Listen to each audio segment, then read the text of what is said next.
Our other top story, the city of Eastpointe rejecting a proposal that would have held parents responsible when it comes to false school threats. Our Jacqueline Francis is live in Eastpointe. And Jacqueline, this was a proposal heavily backed by police in that community.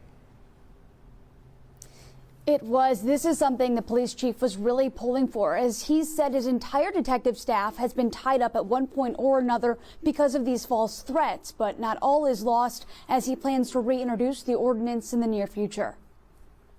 Councilmember Baker? Yes. Councilmember Curley? Yes. Councilmember DeMonico? No.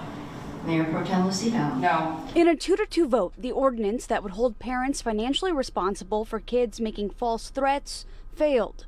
It comes after the Eastpointe Police Department has been inundated with investigating these bogus claims, empty threats often made by students trying to get out of school. Introduced last month, the proposed ordinance would have charged parents the police department's cost in such situations. It would also apply to offenses like pulling a fire alarm or drag racing. The council members opposed had their reasons. This ordinance is just a little too much, and the last thing I want is for anyone to ever have like the fear of getting a bill for calling emergency or non-emergency numbers.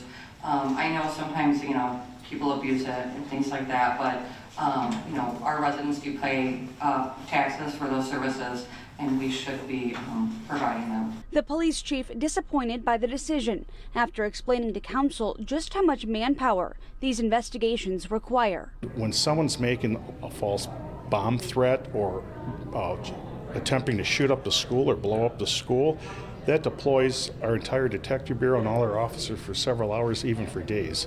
So that's what we want to do, just hold people accountable. If the mayor had been at tonight's meeting, the police chief believes she would have been the tie-breaking vote allowing the ordinance to pass.